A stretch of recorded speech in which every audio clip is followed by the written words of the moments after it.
महात्मा गौतम बुद्ध को बौद्ध धर्म का संस्थापक कहा जाता है। उन्होंने वर्षों बोध गया के बोधि वृक्ष के नीचे बैठकर तपस्या की और इसके बाद उन्हें दिव्य ज्ञान की प्राप्ति हुई। बुद्ध ने अपने विचारों और उपदेशों से पूरे संसार को शांति और अहिंसा का मार्ग दिखाया। इसीलिए कहा जाता है कि बुद्ध के विचार आपका जीवन बदल सकते हैं। बुद्ध की आज की अमृत वाणी में आपको बताएंगे गौतम बुद्ध से जुड़ी एक ऐसी कहानी के बारे में जिससे आपके जीवन में खुशियां ही खुशियां रहेंगी, क्योंकि बुद्ध का मानना है कि यह पूरी तरह से आप पर ही निर्भर करता है कि आप खुशी या गम क्या लेना पसंद करते हैं। उदासी या मुस्कान। एक बार बुद्ध एक गांव से गुजर रहे थे, लेकिन उस गांव में लोगों के बीच गौतम बुद्ध को लेकर गलत धारणा थी, जिस कारण वो गौतम बुद्ध को अपना दुश्मन मानते थे।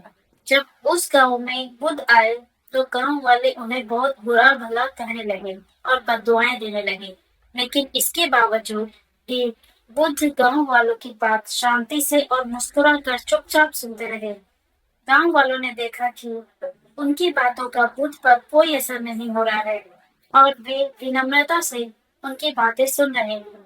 गांव वाले जब बोलते बोलते थक गए तो आखिर में बुद्ध ने कहा कि यदि आप सभी की बातें समाप्त हो गई हो तो मैं अब प्रस्थान करूं। बुद्ध की बात सुनकर गांव वाले हैरान रह गए, लेकिन उस देर में एक व्यक्ति ने बुद्ध से कहा कि हमने तुम्हारी कोई प्रसन्नता नहीं की है, हम तुम्हें बद्दुआएं दे रहे हैं, क्या तुम्हें इससे कोई फर्क नहीं पड़ता? बुद्ध मुस्कुराते हुए बोले, जाओ, मैं आपकी गालियां या बद्दुआओं को लेता ही नहीं। आपके द्वारा दी गई गालियों से भला मेरा क्या होगा? जब तक कि मैं आपकी गालियों को स्वीकार ही नहीं करता, इसका कोई परिणाम ही नहीं होगा।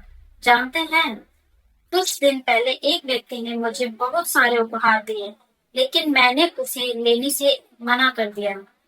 जब मैं लूंगा ही नहीं, तो मुझे कैसे दे पाएगा? बुद्ध ने कहा, बताइए, अगर मैंने उपहार नहीं लिया, तो उपहार देने वाले व्यक्ति ने क्या किया होगा? भीड़ में से किसी ने कहा, व्यक्ति ने अपने उपहार को अपने पास रख लिया होगा।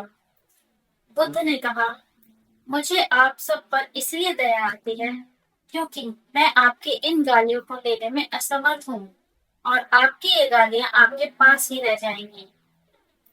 इससे हमें ये सीख मिलती है कि भगवान गौतम बुद्ध के जीवन से जुड़ी इस कहानी से यह सीख मिलती है कि हम अक्सर अपने दुखों का कारण दूसरों को समझते हैं, लेकिन असल में यह हम पर ही निर्भर करता है कि वास्तव में क्या लेना चाहते हैं, खुशी या गम, उदासी या मुस्कान।